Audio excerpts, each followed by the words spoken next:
Okay. Hello, everybody. Welcome to episode 7 of TED Talks. I'm here with Andy. Morning, everyone. Last week we had a good podcast about scapegoats. Yeah. Why it can be a blessing. Yeah. I'd recommend actually going back and listening to that one if it interests you. There's some good little pointers in there to take away. Yeah. We'll touch on that a little bit at the beginning on this one as well. Okay. Because something else came up this week, so it's always quite interesting to when you talk about things, then things come up and sort of highlight other aspects of what you've spoken about. Yeah. Sort of things that are fairly obscure. Usually the way subjects. as well, isn't it? Yeah. I guess it's all about you bringing that into your energy field. Yeah. So I kind of take that as a sign of, there's a little bit more to talk about that. Mm-hmm. Bank holiday weekend, guys. Bank holiday weather. Yeah. I mean, Half-term weather has per. it's Always rains half terms. You couldn't make it up. Honestly, it's like we have all this nice weather, and every single time there's a bank holiday, the weather changes. Mm-hmm. At what point do people? I mean, people just fob it off as, it's typical. Yeah. And don't really give it another thought. And when you say the weather's manipulated, it's kind of like you, as has happened in the past, you laughed at. So the weather's manipulated. Why would they do that? Yeah. Why? It's always why as opposed to what makes you say that. Let's have a look at why you've said that. And it's been out in the official texts and media for over 100 years that they manipulate the weather. Well, there's 50 mil now being granted by the government to block the sun out, isn't there? Well, yeah, but that's conspiracy, isn't it? No, it's not. That's conspiracy. How are they blocking the sun? With chemtrails. Yeah, I remember that nutter talking about that years ago. Yeah. Well, they've been doing it for years, and it's just one of those. Again, it's one of those things where, if you don't want to see it and you don't want to look, then you won't. You just turn a blind eye to it. But anyone who does have, that scoffing attitude to people who talk about more obscure things, they'll never sit down and debate you. Of course. They'll laugh, they'll ridicule, they'll never actually sit down and debate because it's fear at the end of the day. They don't want to because it's much rather stick in that paradigm of not venturing into the unknown. Yeah. Staying in your comfort zone. Yep. And it's understandable. There's no judgment with that. But if ever you want to move on and progress in life, as we've always said, you have to go to those uncomfortable places, whether that's physical or psychological or emotional. Yeah. It's just the comfort zone is the comfort zone. Yeah. And you don't grow from that. Growth definitely comes from discomfort. That's one thing I've learned big time in my life. Okay, so touching on to, let's go back into the scapegoat. Well, what you said last week. It was weekend before, wasn't it? We're doing these every couple of weeks. Last week was HK practice weekend here. Yep. So I had 6 holographic kinetic students coming here to do a practice weekend. That's the largest one I've done here, and it was an absolute success. It was great. I felt everybody who came to practice learnt loads. They cleared loads of issues. The dynamics worked really well. Everyone worked really well together, and I learnt loads myself because obviously I'm just overseeing the tables, and people would ask me specific bits where they got a bit stuck or they weren't sure. So that really tested my knowledge. Yeah. And just a fantastic weekend. Don't know what the neighbours would have been thinking at lunchtime when they were in the conversations going on in the garden.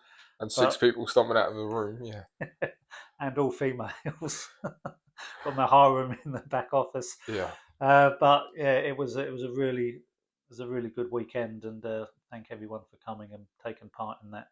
Excellent. And to Sally for the support. She's the HK UK tutor. And of course to the founder, Steve Richards, thanking him as well, because without his knowledge, I never would have found this in the first place. And it's just an incredible modality to really shift through issues and clear old old issues, old timelines that have been with us a long time Yeah. and stopping us from moving on in many aspects. So that really comes down to, because we work with spirit, Yep. and it always baffles me as to why people who go into the alternative world and realize things are different, and they, especially people who say they're spiritual beings, how they'll look at everything outside of themselves for help, Yeah. but won't actually work with their own spirit, No, that's one thing I've noticed. kind of shun it, Mm-hmm. because within that, what they call the New Age movement, honestly, the kickback we get from them, Yeah. for this work, and it's like, well, hang on, I'm only working with my own spirit. You must admit, if you're a spiritual being, Yeah. you must admit, you know that you're a spiritual being, otherwise you wouldn't be doing all of this stuff. So why aren't you working with your spirit? Yeah. Why would you choose to work with something outside yourself, giving your power away, Mm-hmm. than work with your own spirit? I've seen that a lot. It's I I find a lot of just it's like that. it baffles me.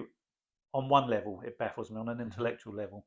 On another level, on the spiritual level, I I understand why, understand it completely. Yeah. because they've gone into the game of another, Yep. and their thoughts are manipulated by that other. Mm-hmm. So when they're thinking, oh yeah, oh, don't like that, oh god, that's all this and that's all that, will come up with different subtitles to poo-poo it. They're not your thoughts. No, I think as well, some people don't quite, when having certain conversations, people that talk about their spiritual beings, like you said, it's always external spirit. It's always something external from themselves. It's Yeah. never um, everything is their own spirit and it's all a reflection of themselves. And Yeah. you have that conversation quite often actually. And I have to agree with you that I think a lot of people were, like you say, in a game of another. They sort of, I almost feel like it's maybe sometimes they're a little bit lost. They're trying to find themselves or find their way or something like that. And then something that they feel they can relate to, they end up on that path. Yeah. And then that's how they go down that sort of the spiritual route of thinking that's the right. I guess there's no wrong or right, but that's their way, what they believe. Yeah. Without actually realizing that the whole meaning of the spirit is your own spirit and your own power. But they just give it away without even like a thought, Yeah. Yeah. That's a really good point, Scott, because I have to agree with them as well, because I can see how, before I really sort of understood on that deeper level Mm-hmm. what spirit means, you can see why people see their spirit as something external to them. Yeah. It is actually the life force in us that Mm-hmm. keeps us alive. When our body is finished, Spirit moves on. Spirit moves on Yeah. to its next. So, that all ties in with um, my personal experience of having an out of body experience, which I don't know whether we've covered that in any depth No, not in the that I'm aware of. previous. So that could be something to look at in more depth, because people ask a question. Well, why you? How did you end up becoming spiritual? Do you know what I mean? I always Mm-hmm. felt spiritual, but I can understand and completely empathize with why people would think it's external to them. Mm-hmm. And that all comes down to programming. Yeah. It's a programming that we're born with, Mm-hmm. that we are material beings in a material world. Yep. So our body is us. We don't think of anything residing within Yeah. as such. It's just the heart and the brain. Of The course, heart that's keeps what our we're body taught as well, isn't it? Yeah. It's all physical. Yeah. Again, whereas science has proved, I spoke about that guy Federico Fagin, Yep. proved that they don't know where consciousness comes from. Yeah. All of this technological breakthroughs we've had over the years, but they still can't tell us where consciousness comes from, because it's not in the material. Mm-hmm. And because they only really study the material, yep. Then they can't ever make that connection. So it's one of those things where it's really difficult to come to terms with, especially, and it's part of the waking up process. Mm-hmm. And so how the simulation works within this holography is that there will always be information and avenues and paths for you to connect to that still keep you disconnected from your Yeah, spiritual self. of course. Even That's if you feel like you are then connected, yeah, so to speak. yeah, Like you can be here, but it's just here, sort of thing, you know? yeah. It will always guide you in a different direction Hmm. than down than Yeah, within. It's always looking outside of yourself, so you can see how, as you do, when people do begin to wake up, that something, they are more than just a physical being, hmm, because it's innate in us. We feel it. I always felt it. It was only really by going away and traveling in my 20s that I spent more time going in on myself and thinking, and I had a lot more yeah. time to think because there was always distractions up until then. Hmm. You know, school, School, radio, television, work. friends, work. Hmm. It was all a distraction. So you never did ever spend any time going inward, introspection, and all the rest of it. Um, so that's why I always say to people, just trying to have a little bit of time, just in nature, if possible, even if it's just outside, just in your own thoughts. You learn a lot. Yeah, yeah, absolutely. Yeah. So um, that ties in with coming back into the scapegoating from last week, Hmm. the last time we spoke, and I went into a bit of detail about what the scapegoat is. The scapegoat is, and it's an interesting phenomenon, that spiritual journey that all scapegoats go on, and it's a tough journey. Like I said, I read that article, um, that lady wrote about scapegoats, and the comments, the hundreds of comments written afterwards, Yeah. were just awash with the tough life that they'd led Hmm. through their childhood, because it's basically um, just that lack of emotional support. And it's not an issue in your adulthood, it's not an issue in your teenage years in the same degree as it is if you're younger, a Yeah. younger child, because you haven't learned to deal with your emotions. Hmm. um, but I think I spoke about the 8-year-old lady who said, if you think things are bad in your 30s, you wait till you get into your 70s and 80s, it's Yeah. even worse. Yeah. But there was also, I never mentioned it last time, but there was a lady who said she'd lost her whole family, like her children, and probably, I'm not sure, but maybe a husband as well, because she was so damaged from her childhood and struggled so much with Hmm.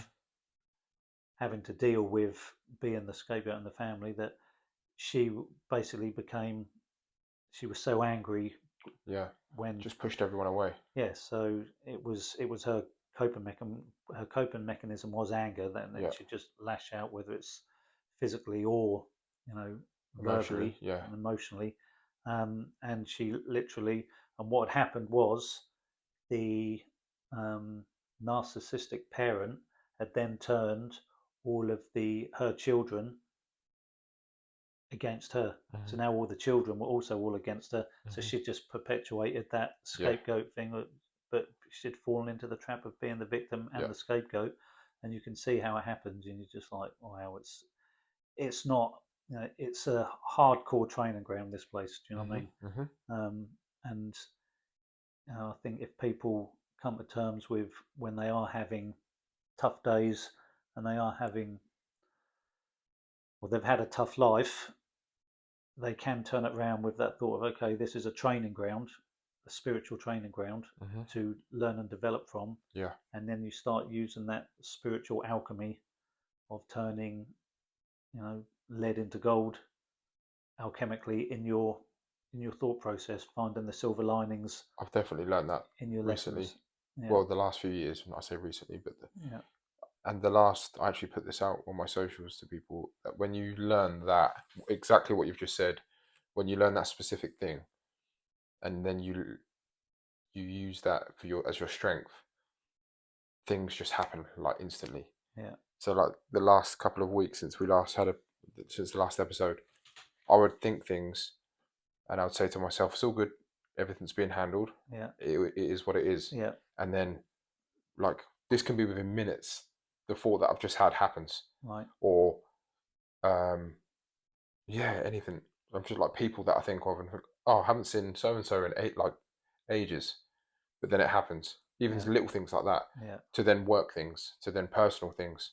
Um, this last 2 weeks has just been crazy because and I've been saying to my partner, like, you wouldn't believe what happened today. right. I thought this, and then an hour later, it popped up on my phone, or you know what I mean. And it's Yeah, just once you learn you can not that you can control it, but when you let go and just know that spirit's handling everything, almost like like we say about manifest, where you want something, then you just let it go out and you forget about it, yeah, like that. yeah, And it's the same, like you say, it's just training ground. It took me a couple of years to get there yeah, from learning what you've taught me. yeah. And that's really just a case of working at it on a daily basis. Yeah. How many thoughts do we have in a single day?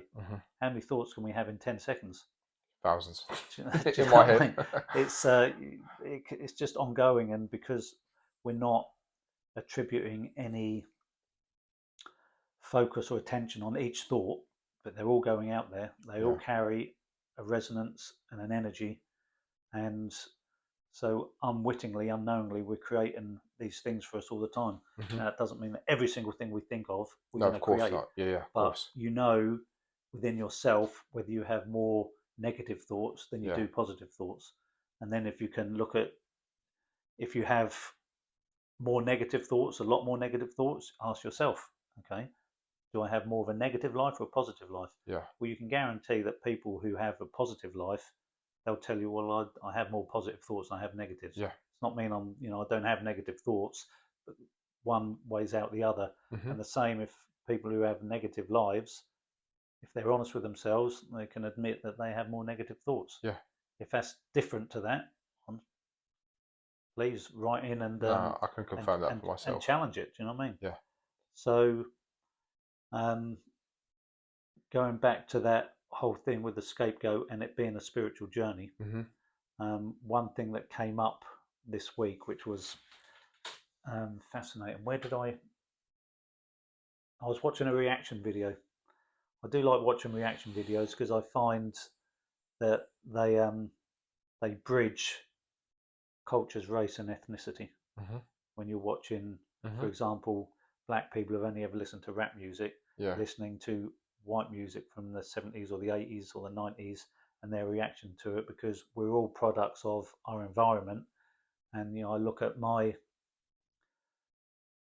mid-teenage years right through to my 30s. I was very much into urban music, into hip hop and house music, jungle music, etc.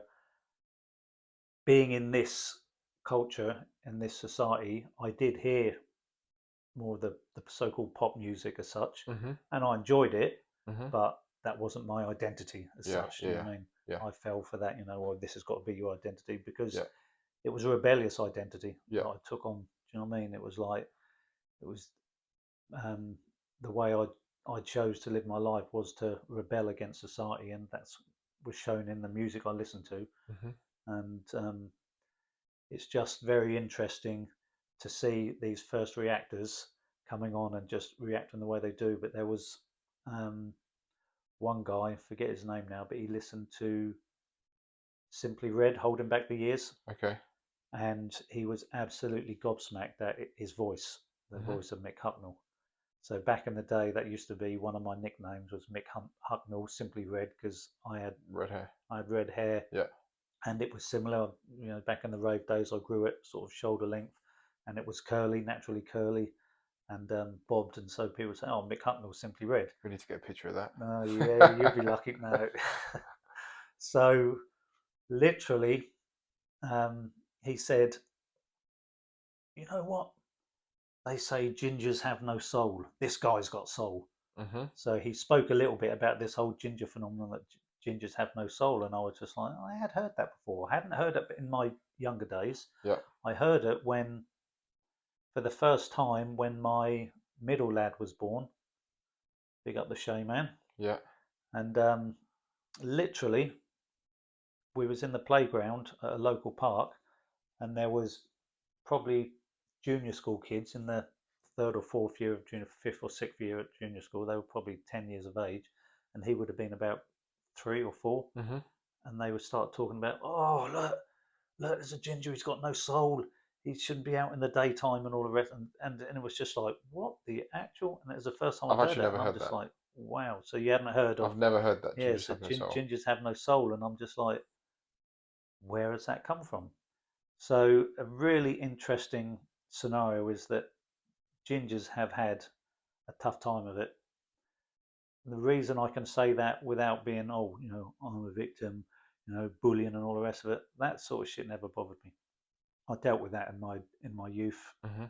um, as and when it ever came up, but it was constant throughout school. People would say stuff like, "Oh, Carrot Top" and Duracell and stuff Yeah, like that. yeah, yeah, But I never took that on purpose because they were just names. You know what I yeah. mean? It's just like, yeah, whatever. Do you know what I mean? But um, it was so interesting to then follow this path and see how gingers have been maligned throughout history. Hmm. And to this day, when you consider, I spoke to someone that I know within the construction trade, that his lad was singled out for being a carrot top, and he had, I can't remember, he'd got in trouble at school, and he as a parent was called in, and he was basically raked across the coals because his lad had been doing this or doing that. Hmm. I think some form of psychological bullying. I think it just said something in class to a girl, maybe, or Right. whatever it was. And the teacher or the head of year that was talking to him, he turned around and said to them, "Well, the teacher in front of the whole class basically mocked him for his hair color, and Right. everyone in the class laughed." Yeah. So he basically defended his son and Hmm. said, "Yeah," and she was like, "That doesn't. There's nothing on our curriculum, Yeah. in our manifesto, whatever they call it, that says that there's any. You can't say anything about gingers. You can't say anything about fat people, or Chinese people, or black people, or Muslims, Hmm. or he heard them days. You can't say anything about all of it, but nothing. So all of these things are listed, but nothing in there about Yeah. saying nothing about gingers." And you're like, so I did a little bit more digging into it, and sure enough, and you hear it, out there online, especially that, um, and really on the streets, that taking the piss out of gingers is still accepted, but you can't take the piss out of someone for their color, race, or creed. You know what I mean? You're just like, Yeah. how has that happened? So this ties in with something that's gone viral this week Is it or the really? last couple of weeks. Okay. So there was an American lady, a Yeah. black lady, I believe, Yeah. who made a video on one of the social platforms, basically saying how all gingers are blacks. They're Right. blacks with different pigment. Yeah. Um, and it's become a massive thing, which has blown up in the last week or two. So then, like every redhead now, every ginger person, the black community is accepting them, like welcome to the community. It's glad to have you back, and things like this. And it's That's so funny. That's so so it's funny. it ties in really when you think about how the algorithms work. It ties in with what you've seen. But it's just how that's all Yeah, the last week that's or two. It's crazy. all blown up. But interestingly, um, there'll be two. There's a couple of reasons why there's always been a bit of a affinity between gingers and black people. Black people see, this is when I was growing up. Black people see Hmm. that gingers are picked on Yeah, and maligned for, singled out, I guess. yeah, Yeah. singled out, and so they can relate to that and think, Hmm. yeah, well, and it's not. It can just be on a subconscious level a lot of Hmm. the time. Um, you remember the film The Commitments? Have you ever seen No, that? I haven't seen it. Oh, you got to watch that film, The Commitments. Okay. It's a good film, Right. really good film. And one of the guys, it's a music film, Hmm. but it's just got a great energy about it. And still to this day, it's got a really positive energy about it. But there's a storyline. It's an Irish film, basically, Okay. and comes out of Dublin, I think. I think I'm right in saying that. Anyway, one of the guys, the lead actor in there, says, "Oh, the Irish are the blacks of Europe," and that's not the first time I'd heard There that. you I go. remember Yeah. my mum talking about that in our because they were always ostracised. Hmm. So where does that come from? So listening to Archaics, he talks obviously about history, ancient history, and it's really very much, again, I'll state that he will read books from old books from hundreds of years ago, written by historians from back then, Hmm. of what they've learned, what they learned through their learnings, through teachings and history and all the rest of it, and categorically proves that the history we've been taught in today's society has been completely manipulated. And we go back to the manipulation taking place by the tiny hats. Hmm. Um, and anyone who's not sure who the tiny hats are, then just do your research. But I'll probably end up giving it away when I'm talking here. But what's really interesting is I recently found out on one of the Archaics podcasts is that the 10 tribes, I think it's 10, don't quote me on that, but 10 tribes, original tribes of Israel, were That's it. We're getting shut down now. You said that. they were forced out of their land by the race, the culture that people mix up with Israelites. Okay. Okay. So there was two big differences, and the Israelites were they were also known as Phoenicians, and there's other names they were given as well, but they went out and populated the world.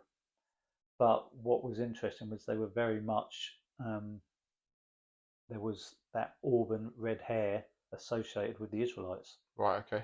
So when you look at the races today that are most closely aligned to those original Israelite tribes, it will include your Russians, it'll include your Irish, your Scottish, your Welsh, and what was the other one? There was another one that was closely aligned with them. But anyway, and it's all that connection with the red hair. Now, this other race that were very secular, the tiny hats, and would never let anyone in to their culture or society because everyone else was second-class citizens to them. They were the chosen ones in the Bible and the Old Testament and all the rest of it. Begins with a J if anyone hasn't guessed it yet. They were very much hated the Israelites. Okay, so when you consider that they control the media, the banking, The education, everything, basically all of society in this day and age, where does gingers have no soul suddenly become a thing within society? Do you know what I mean? So there's always that continual. You could just follow it back and find the connection, can't you? Yeah. And if ever anything's true, as Bashir always says, you'll see it from multiple different angles. So whenever you see something, you have to answer that question. Well, why is that? Why is this said, and why is that said? And you're just like, you trace it back, and if it's to disempower you, and that doesn't matter whether we're not talking about gingers here, we're talking about anything. Everybody, if it disempowers you, then don't accept it, because every single one of us is a divine spiritual being. Otherwise, we wouldn't be here. So it's about taking that power back and empowering yourself as opposed to victimizing yourself. Yep. And not to limit yourself either. No. On that. No, indeed. It's quite funny. Yeah, it's quite funny how it's gone here this week. Right. With everything, like I just said, with everything that's happened on socials. That's quite bizarre that the socials are all saying that. I don't really keep up with the socials at all, so yeah, that's quite interesting. So we just touched on the Old Testament and the Bible, etc. Of course, the God of the Old Testament was Yahweh. Yep. But Yahweh was also known as the El Shaddai. Okay. So when you consider that in the Old Testament, you will never find in any of the scriptures a promise of anything coming to you as a promise of anything in the afterlife, or anything of any spiritual value. So everything is connected with materialism in the Old Testament. That what God says Yeah. he will give you if you follow him. Yeah. So you're like, okay, well, that's a little bit bizarre in itself. Yeah.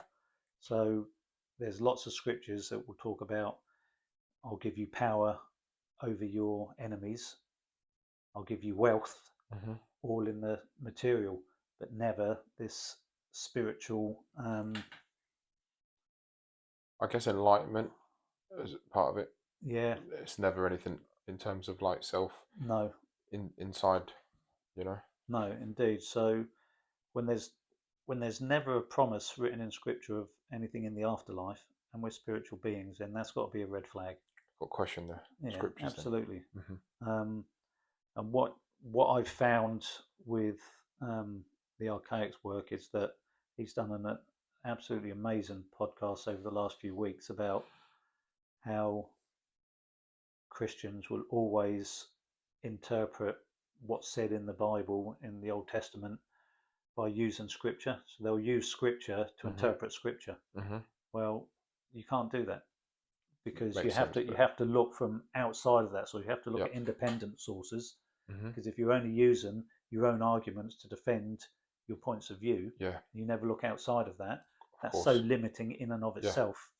So, but he did the recent podcast he did was just where he showed that there are actual scriptures that absolutely expose the Old Testament and basically the God of this world for what he is, what it is, whatever, however you want to word it.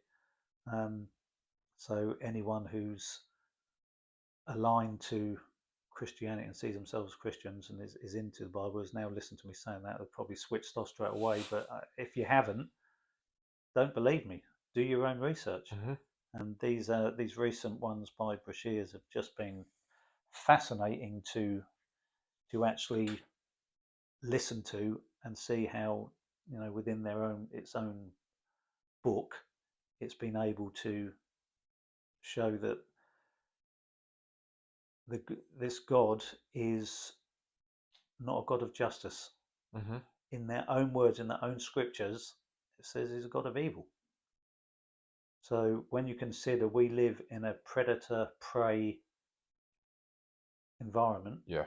okay, and you look at the animal kingdom, it's a predator prey environment Hmm. where anything, the predator will rip the flesh apart of something to survive. It's like no real God with that true intention of being a creator, the original creator, is going to create an environment like that. And of Yeah. course, then that filters down. So you've got a God that's never going to. You're in this predator prey environment, and it's a God that doesn't talk about justice in the scriptures. It's a God that talks. It says in the own scriptures, it's a God of evil. And you either follow as I do, or this, that, and the other will happen to you. Yeah. Um, you know, you have to start questioning what the hell that is all about. No pun intended. And when you consider that Yahweh and El Shaddai are the same deity, so to speak, and El Shaddai, the original translation of the El Shaddai is basically a devil, Okay. comes out of the burning bush, Right. then Says it all right there, doesn't it? Really. and then you look at the effect that has. We were talking earlier in the podcast about people not identifying with them being themselves as spiritual being internally, that everything's external. Again, that all comes down to not just a lifetime of programming, but lifetimes. I was going to say generational programming. Yeah, absolutely. So Yeah. you can't get away from the effect that's going to have on Hmm. the human beings Yeah. generally. So the fact that we're seeing through it and basically asking these questions shows how much of a spiritual school, a hardcore spiritual school, this is. Yeah. So it's. I think though, just to touch on that, when you identify as something, you almost keep yourself in the box and you limit yourself. Yeah. So when you operate by a specific set of rules, should we say, then anything outside those rules is a no-no, I guess, isn't it? Yeah. And it's the same with the way you live your life. And if you identify as a Christian, for example, and the Bible is everything to you, and you live your life by those rules that are set out, then anything outside of that is almost uncomprehendable, isn't it? Yeah. But then it goes back to the saying from HK that we say is that he who enters the game of another is subject to those rules of that game. Yeah, absolutely. So, two things come up there. One, the Socratic method, which I'll come back to, Mm-hmm. which is the way they very, very cleverly control humanity. And by jumping into that, I've forgotten the other aspect of what I was going to talk about. So we'll talk about the Socratic method. The other thing will come back in. So the Socratic method is a way of manipulating humanity. Mm-hmm. And it's so clear. It's the most powerful way. So what it does is it lays out breadcrumbs Mm-hmm. for you to follow, and it will give little hints and little subliminal clues as to where to go with the information, Mm-hmm. without actually saying, so you should believe in this or you Yeah. should believe in that. So it will take, it won't name it as such. Of course, but almost drip feeding it into you. Drip feeds, so what it's doing is manipulating your thoughts. So for you, then come to your own conclusions. Yeah. Because if they actually said, so that's because of this and that's because of that, then what's going to happen is people can then go, oh, hang on, Yeah. that's sort of that feels like you're trying to brainwash me a little bit. Mm-hmm. So by just putting out the breadcrumbs, what people can then do is they start following. They're now being led down that path.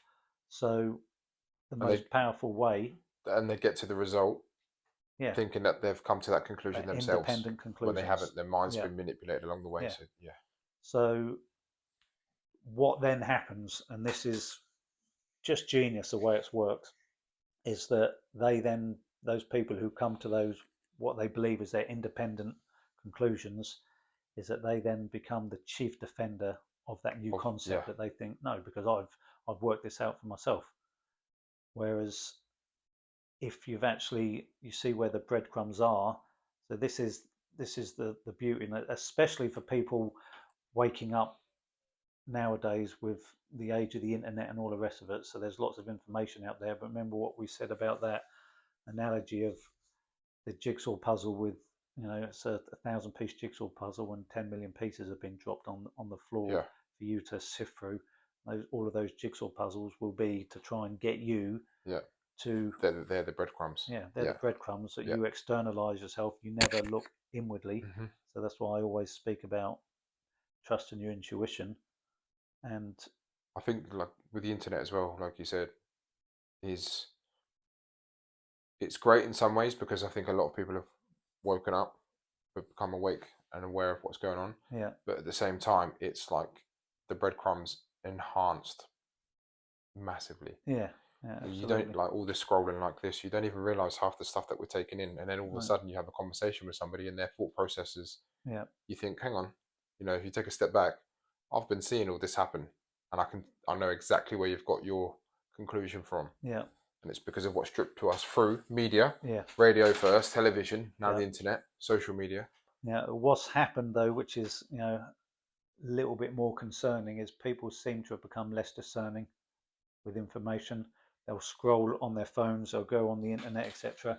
And as I said to you before, the information you're getting off Google now is just like, it's complete BS. Yes. I gave you the story about the joint of beef and how long to cook that for, and I'm like, this is the first answer that comes up from Google as to how long you should cook it for, and you're like, how can that? Yeah. Who would ever believe that? But people do. Yeah, of course. So the discernment has gone. So it's not really breadcrumbs they're getting now. For this generation that are coming up behind us, Gen Zs or whatever you call them, it's not breadcrumbs, it's a loaf of bread. I was about to say, it's the whole bakery. Yeah, they're just giving you the loaf of bread, and people are digesting it. Yeah. And what happens when you digest a whole loaf of bread? Well, you're going to get indigestion, right? Big clogged up. Yeah, and that's going to stifle the whole point of that energy flow and that connection with spirit, and it's all been done because we're living in those end days where Yeah. things are changing, and so your spirit is working with you to try and wake you up. So if more shit is happening to you, more stuff is going on, then it's your spirit bringing it up for you Yeah. to basically saying, "Come on, Wake up now. yeah, this is the time to wake up. And this is the time to start Hmm. questioning and start evolving." So it should never be seen as something to be fearful of. Um, Of course, it's a good thing. yeah, They want you to absolutely. be in fear, don't they? So Yeah, that's but then you also have to, they make it so obvious. The powers that be make it so obvious that this is completely manipulated hmm that you have to give it to them that look, they're trying to wake you up. Do you know what I mean? They're trying to yeah, say to you, look, this is such horseshit. We go back to what we started with, the chemtrails. of course, Yeah, we're now telling you we're doing it. right in front of our faces Yeah, from every angle as yeah. well. Yeah. In the mainstream media, we're telling you, yeah, and this is the figure we use, 50 million or 50 billion, whatever they're using in the UK. We're telling you this is what we're doing. hmm What could possibly go wrong for blotting out the sun? But I think because of the way the things have gone over the last 5 years with the big C and everything that happened, is people become disconnected from the media and they thought, hang on, this is all a bit of BS now. I don't believe anything the media is saying. Whereas for decades, it's all been what the media says is facts. Yeah, Now I feel like it's swung the other way, and people are like, now that what they say is all BS. We don't believe it. Blah blah blah. So now they're telling us what they're doing, yeah, and people are like, yeah, they're just spouting out more shit. I don't believe it. You know, yeah, it's yeah, like the pendulum swung completely the of other way course. now. But in line with that is the so-called truth movement has never been more um, controlled, Hmm. with controlled opposition coming in, and regardless of what topic and avenue you go down and look at, um, there's obviously misinformation on there, but most importantly, the whole trick of that is that they just want you going down these other rabbit holes. Of course, keep your Okay, brain completely so away from where it should again, be. that is you're not connecting with your inner Hmm. self, your spirit. So that whole manipulation is so important for the spiritual adversary that doesn't want us connecting with ourselves, because it's game over for them when we do. Yeah. And so if you're waking up and you're realizing, okay, the world isn't as it is, so you're no longer just, you know, just blindly going down these ridiculous pathways in life, what you'll find, people starting to wake up now, that person is more dangerous because they realize they're going to start asking questions. They Hmm. never asked questions before. Yeah. They just did their 9 to 5s. They read the newspapers. They watched the sport. Yep. They went about their lives with good little boys and girls, and they weren't an Yep. issue. You start to wake up and it's like, right, well, there's got to be another line of manipulation and thought Hmm. process for people's, because they realize these are the people that are going to be the creator spirits. These are the people that are going to start Yep. using their own spirits to create their reality. Hmm. And well, the most important thing is they're the ones that have got to be manipulated even more. Yeah. They're the ones that need to be psyoped on. I was thinking. Yeah, Yeah. 100%, 100%. So when you've got that taking place, you're going to find that you'll then get lots of division within the truth community. Yeah. We go back to that flat Earth, round Earth Yep. And then paradigm that's what again. they want, isn't it? Yeah, 100%. So it's really important just to have that discernment and to give yourself that space. So it was one other thing I wanted to talk about today, and that ties in with people questioning Hmm. um, the world that we live in, and not just thinking, well, this is a spinning ball, or it's a flat plane, whatever, or it's what's the other one, the hollow earth theory, and all the rest of it. Hmm. Um, and that is the vapor canopy in relation to the Arctic Circle with the Antarctica, because you've got the North and South poles where there's nothing grows, there's nothing there, Yep. and we are told by mainstream science, education, history, that that was developed through thousands, if not millions of years, tens of thousands of years of an ice age. Hmm. Now, that comes up in that evolution um, book that I've shown you before, Yep. the Evolution Cruncher. So that whole theory of how the Ice Age and all the rest of it is again just a theory. It's never been proven. Mm-hmm. And the biggest kind of the biggest point of that theory being flawed, why they can't prove, this is the thing that stumps them every time, is that there's no humidity at the North and South Poles. Mm-hmm. So the North and South Poles, when there's no humidity, you get no snow. So people will be like, what were you on about? How? You check the records, right? There's literally minimal snow at the poles, minimal. So if there's no humidity there, how was that formed in the first place? Mm-hmm. You've also got to tie in the fact that they've proven in the archaeological digs that they've done there that it was a flash freeze, just like you have flash floods. From the Bible, you've got the Genesis flood, a whole Adam and Eve story, and Noah, etc. But you've also got the Ogaisian flood, which was even bigger than the Noah flood, and it was after it, but no one's heard of it, which I have mentioned before on here. So why has that been kept out of history? Yeah. Do you know what I mean? Mm-hmm. So in the archaeological record, it's been proven that things were flash frozen in an instant. Okay. How could that happen? It's like that's so far removed from what we're taught. Happen. Yeah. People who are new to this information will think, what crazy theory are you going off on now? Mm-hmm. The crazy theory is the one put out there that it's a ice age developed over tens of thousands of years, which they can't prove, and is actually purely stumped by the fact there's no humidity at the South Pole, North Pole. There's no snow. So how did you get this compact snow and ice taking place over thousands of years? So the proof that there was these flash floods is all down to do with the vapor canopy. Okay. The vapor canopy takes place when you get this mass movement of the tectonic plates. I'm not stitching myself up on any theories there, but the main thing being the volcanism taking place both on land and even more so subterranean and in the oceans, and that creates these gases, etc., which end up really blocking out the sun. And you've then got a situation where you have this vapor canopy which completely changes the atmosphere of the world, of this world.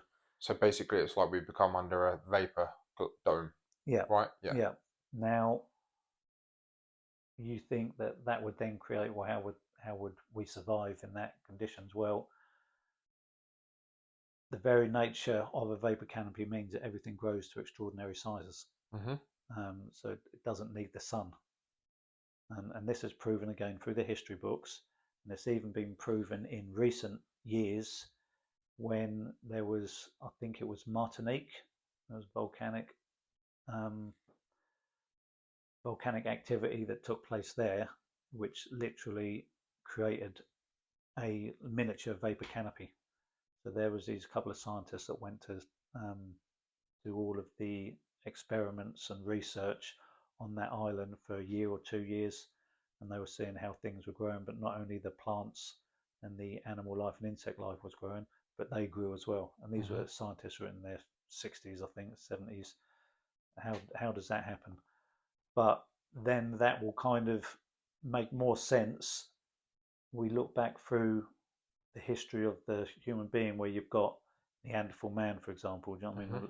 Cro-Magnon, etc., where they did have different shaped bodies, different shaped skulls, and you've even got findings and the archaeological records of elongated skulls and stuff like Yeah. that, and people saying that ancient aliens, etc. Hmm. But if we're living in a completely different atmosphere, which has proven in modern day that it changes how our bodies grow, Hmm. then you're going to have, A difference in what you find, I yeah. guess. Yeah. And so, how long has that been going on? We've only really got an idea of history in the last 6,000 years of written history, Hmm. and but how long has this been going on for? We know that 2178, there is this complete reset because that's the only number that comes back round on itself. Right. Again, you'd have to look at the archaics work for that. Fascinating. You've got all these numbers that when you multiply any number from 1 to 10,000, you multiply its mirror image of itself, so 1,234 Hmm. times by 4,321. Hmm. Any kind of number, any Always equals the same number. always breaks down to 0 or 9. Okay. Yeah. Whereas 2178 is the only number that actually Doesn't. it goes back to itself. Right. 2178. So 2178 times by 7. 8712. Yeah. That will literally go back to 2178. Okay. So that's a glitch. a glitch in the matrix, a glitch in the simulacrum. Yep. So that I would suggest is the date when everything resets. Hmm. How many of them has taken place? Every 2178.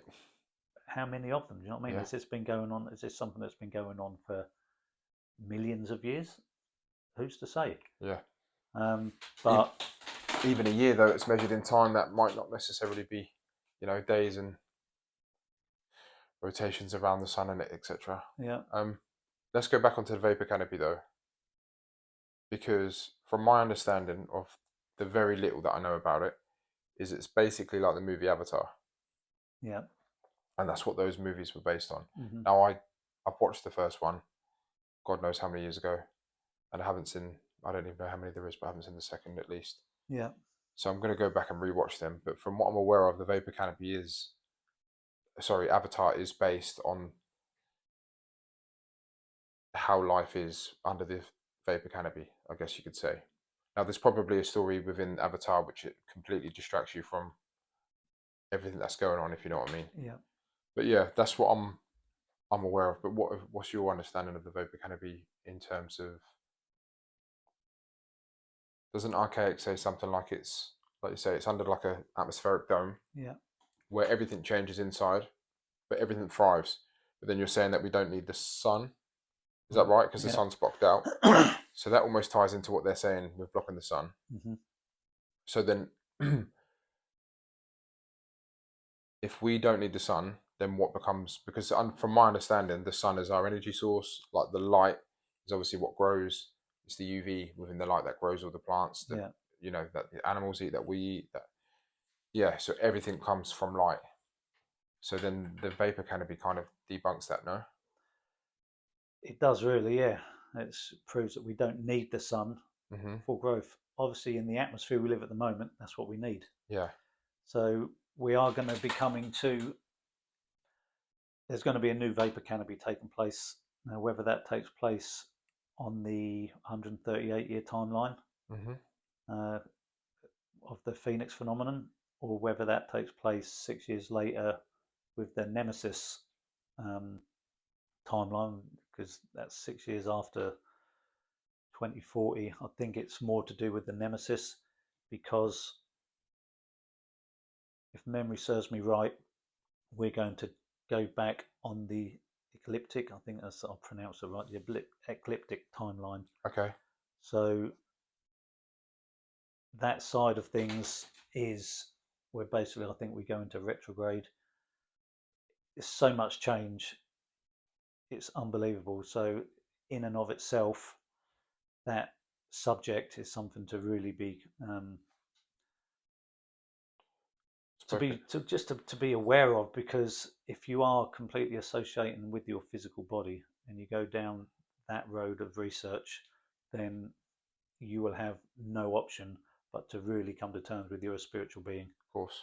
because Yeah, it makes sense. it takes you realise that the material world is going to change, and it's going to change big time. Mm-hmm. And all the clues are out there; they're laying them out for us, and the timeline and our history books have proven that. So one of the things about the vapor canopy, prior to the last big vapor canopy, was when these indigenous and ancient societies, cultures, the sun was the god that they then decided worshipped. That became the sun worship. Prior to that, there was no sun worship; it was more moon worship. Right. So that ties in again perfectly with the chronological timeline, and the Phoenix phenomenon, 138-year timeline, etc. So if all these things didn't fall on exactly the same correct dates, and this cycle repeating itself over and over again, then you could poo-poo it. Do you know what I mean? You could dismiss it. Yeah. But it isn't. It's proven 100% that this is a repeating pattern. So it does force people to maybe start looking more inwardly at where they are and what they are, and what this place is. Okay. So yeah, it's and that falls within our lifetime, right? Yeah. I know that's going to be a big question now. Is it in our lifetime, or is it? Absolutely is. So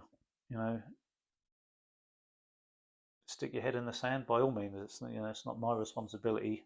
Of course. I put these things out there for people to look at and question and do their own research, have their own due diligence.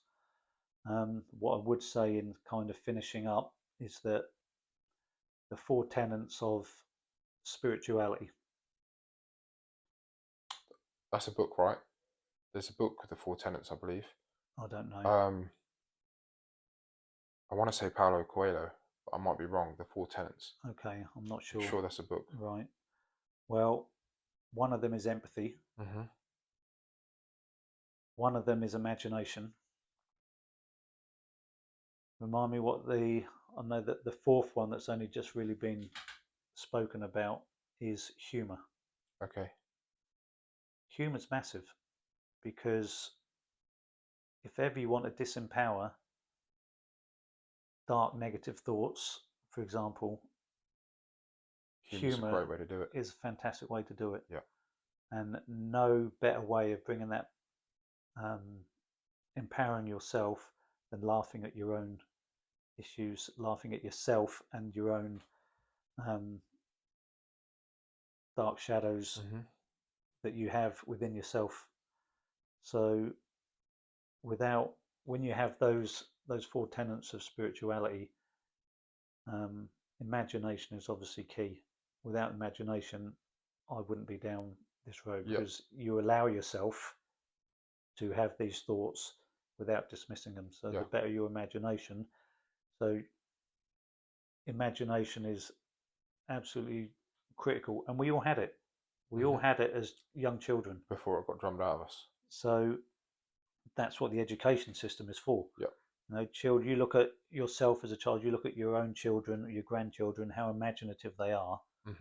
Obviously, in the society we're living in these days, that's being more and more, that's being taken out of them at an earlier and earlier age, because they're given these tablets, these mobile phones, to basically just get them drawn into that world, indoctrinated on what they want. Absolutely. So all I would say, all right, a little question for everyone to take forward, take away with them on this, is what was your favourite book or your favourite cartoon as a child? Like, we're talking at a really young age, sort of pre-verbal. You would have a book or a cartoon in your head that you remember at the youngest age you can, and how much of an impact that had on you, and how much you gravitated towards it, and you felt emotionally attached to it, how much you enjoyed it because it sparked your imagination. that was your, that's your spiritual self, your spiritual growth in those times that you could still remember. You don't remember what you had for your school dinners. No, of course. Do you know what I mean? Yeah. You don't remember anything else, but you Loads will of little remember. things. Yeah, Yeah. you will remember what sparked your imagination as a child, and how over the years that was just, I was just a child being. Good question. You know what I mean? So They can leave it in the comments. yeah, you could put. That would be good to go down there, Yeah, wouldn't it? you could put that in the comments. What your favourite book or cartoon was. And for everybody wondering who, when Andy says Brashears and Archaix, the channel's called Archaix, isn't it? ARCHAIX. Yeah, he's got a website called archaix.com, and you've really, if you're going to go down that road, I would go to the website and just, I think it's called either Archaix for Beginners on his website, or Phoenix Phoenix Phenomenon for Beginners, Yeah. something like that. But Jason Brashears is the person. Archaix is like his thing, isn't it? Yeah. But that's, I mean, I've dipped a toe into that realm, and it's just next level stuff, isn't it? Yeah. That's it's fascinating. Yeah. It's been amazing, and it really just confirmed all my already inner understanding, inner knowing that we live. Yeah. In a simulacrum. Almost put the proof behind what your thoughts were. Yeah. I'd had them for a long time. I didn't necessarily share them. I shared enough of my conspiracy stuff with people and realised that don't get you anywhere other than silence. Yeah, silence. Do you know what I mean? Yeah, and loneliness. And whatever's said behind the back, that's another scenario altogether. But that his work just basically confirmed everything that I already internally knew, and was the way I was seeing. And there's so much more to that, and I think really where we'll end up going with this podcast is I will just go into more of my own insights into how this place is run, who runs it, because there's aspects of Archaix, and as I said before, Quantum of Conscience. Matt, who's in hospital now, he's got a blood clot on the lung. That whole scenario that we thought was the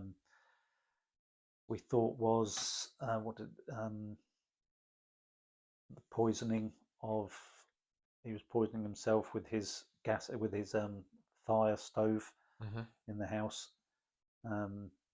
Turns out that it's got a blood clot on the lung. He thinks it's completely connected, but the hospital don't. Right. But at least he's been treated for that now.